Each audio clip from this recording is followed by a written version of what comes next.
e comecei o processo de investigação. Passei com a psicopedagoga, fiz todos os testes lá com ela, e os meus testes davam muito alterados. E teve uma vez que ela falou assim para mim: olha, agora eu entendo o seu desespero, porque realmente o seu déficit tem um nível elevado. E aí eu falei, cara, alguém me entende. Agora alguém está me entendendo, porque antes eu falava, ninguém acreditava. Falava assim, não, é coisa da sua cabeça, é limitação sua. E aí quando ela falou isso para mim, tirou um peso. Aí ela me encaminhou para fazer um exame de processo auditivo central. E eu fui fazer esse exame. Eu lembro que foi no meu aniversário do ano passado. E ela me deu o fone, coloquei o fone, e aí eu lembro que o exame era assim, falava ba, pa, ca. Aí você tinha que repetir. E eu não conseguia repetir, às vezes, e aquilo me deixava muito mal. Eu comecei a chorar no exame. Porque, assim, aquele tipo de exame qualquer criança faz. Entendi. Falei, gente, eu tenho algum problema mesmo, um problema é muito sério. Aí a pessoa que estava fazendo o exame comigo me acalmou, disse que era normal. Aí eu perguntei assim para ela, é culpa minha? Porque as pessoas sempre me culparam por isso. Aí ela foi me explicar que não era culpa minha, que realmente eu tenho o atraso, da audição e tal, do processo da audição. E aí eu comecei a entender melhor, mas eu fiquei muito mal. E comecei a me entender. Eu comecei a saber que eu tinha as minhas limitações, porém, isso não iria me parar. Sim. Eu iria chegar onde eu quisesse chegar. E eu continuei na faculdade. Continuo na faculdade. E foi um processo muito difícil para mim, muito difícil, porque as matérias que eu mais gostava eram as matérias que eu mais tinha dificuldade para tirar nota, e tenho. Por quê? Porque eu preciso me expressar, eu preciso argumentar para responder as questões da prova, e eu não consigo me expressar, eu não consigo argumentar. Eu não consigo conversar com pessoas que têm mais... como posso dizer? Que sabem mais que eu, porque eu me sinto limitada. Eu penso assim, cara, se eu falar alguma besteira aqui, a pessoa vai acabar comigo. Porque eu passei a vida inteira assim, ó, para você ver. Os meus pais, eles vieram de uma cultura muito simples, né? Meu pai e a minha mãe não tiveram estudo. Então, eu aprendi a falar muito errado. Fora essa questão da minha falta de concentração e de atenção, eu aprendi a falar muito errado. Sim. E eu tinha amigas, quando eu era mais próxima delas, que às vezes eu estava conversando com elas, eu nunca vou me esquecer. Uma vez eu escrevi algo para ela e dava para entender o que eu estava falando. Ela printou, circulou e falou, o que você disse aqui? E eu fiquei muito mal.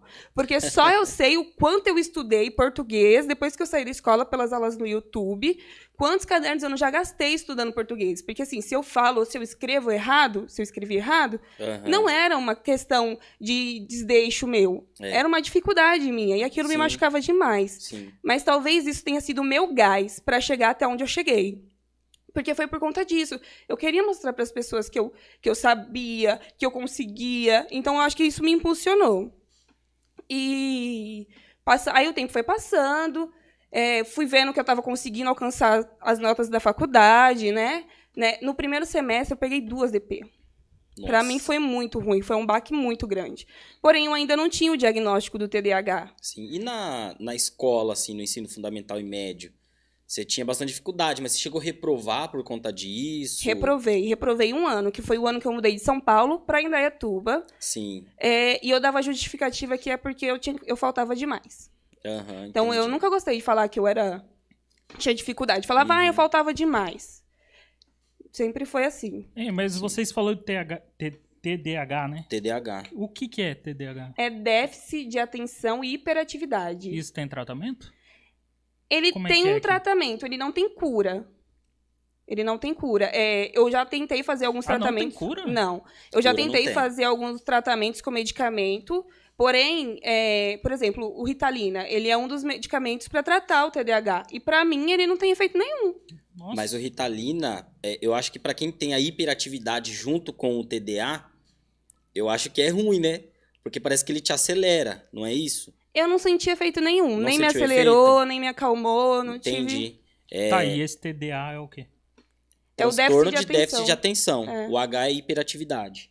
Entendeu? Então, eu tenho também, tá? Então, fiquei sabendo. Na verdade, assim, ó, eu sempre tive dificuldade na escola, nas matérias. Tipo assim, eu tava vendo a aula aqui, o professor explicando Passava um passarinho, acabou a aula pra mim. Eu olhava ali, aí eu já imaginava um filme que eu vi um passarinho igual, eu já tava em outro mundo. Exatamente. Aí a Não, pessoa tem que, Flávio, opa, eu tenho acho que que eu tenho conectar esse de trem novo. também. Entendeu? Só que assim, às vezes as pessoas confundem. Ah, eu também tenho isso, então eu tenho TDAH. Não. É uma série de coisas. sim. Não é só essa falta de atenção, essa distração.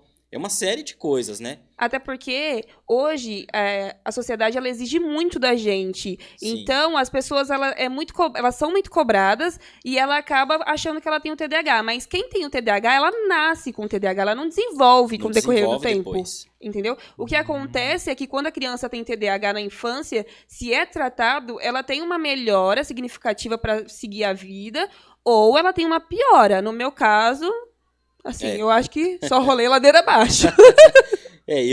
Um dos fatores do TDAH que me prejudicou bastante, não sei se prejudicou ou se foi bom pro meu crescimento, para chegar onde eu cheguei hoje, mas foi a questão de sempre começar em um projeto e parar pela metade, né? Sim. Com você é comum isso também? Muito comum. Eu inicio muita coisa e paro. Inclusive, quando eu descobri o meu TDAH, quando eu fui diagnosticada, eu quis criar um canal no YouTube. Eu falei, cara, eu vou falar sobre isso. As pessoas precisam saber, porque as pessoas se sentem, às vezes, tão incapazes, mas não sabem o que está por trás disso. E eu falei, vou criar um canal. Criei um canal no YouTube, postei um vídeo, nunca mais. Então, tudo que eu começo, eu não costumo terminar. É. Por exemplo, também carteira de trabalho. Nossa, minha carteira de trabalho, até eu me achar na minha profissão, cara, eu ficava 3 meses, 4 meses em um e saía. Porque Sim. É algo comum. Eu vivi isso, cara, desde os meus 15, né? Tipo, tentava iniciar algo, aí fazia um pouco, quando deixava de ser novidade, exato. quando você perde ali, né? Você não quer mais fazer aquilo, aí você quer trabalhar em projeto novo, coisa nova. Somente você quer movimentar a sua mente ali. Então, isso entra um fator também, um peso, não só da família, mas da sociedade, Uhum. porque, cara, eu tento empreender desde os 15 anos de idade. Só que aí eu começava, parava, começava, parava, começava, parava. E com 15 anos eu tinha em mente, eu falei, não vou trabalhar para os outros, eu vou trabalhar por conta. Mas aí você enfrenta esse peso por essa decisão, Sim. junto com o peso de você começar algo e não parar, né? Então, assim, para falar a verdade, quando eu fui dar certo no empreendedorismo, cara, foi o quê? 3 anos atrás, entendeu? Então você imagina o tanto também de preconceito que a gente sofre, várias coisas. Então, quando você fala um pouco da sua dor, eu entendo em partes, né? Claro que não é a mesma Sim. coisa, são coisas diferentes. Mas eu entendo. Mas hoje também é legal porque a gente tem um filtro. Quando não é libertador quando você sabe o que Nossa. você tem? Sim. Tanto que quando eu criei o vídeo do canal também, criei o canal no YouTube, eu fiz isso como uma forma de gritar pro mundo. Tipo assim, eu não sou burra. Sim, Eu tenho algo, algo me justifica. Eu tenho déficit de atenção e hiperatividade. Então, para mim, isso foi um grito. Eu queria que as pessoas entendessem, soubessem das minhas dificuldades e o porquê que eu tinha tanta dificuldade. entendi. Mas é exatamente isso. E pra mim foi bem libertador. Eu descobri há pouco tempo, tá? Eu marquei até consulta, passei com o neuro. Realmente, eu falei um pouco da minha história pra ele, ele confirmou, não, você tem e tal. Fiz testes pela internet, alguns testes, vários testes eu fiz. Cara, eu falei, mano, é impossível eu não ter isso, porque é algo que já vem há tempos, né? E eu preciso entender melhor. Só que eu notei um desinteresse por parte do profissional que me atendeu.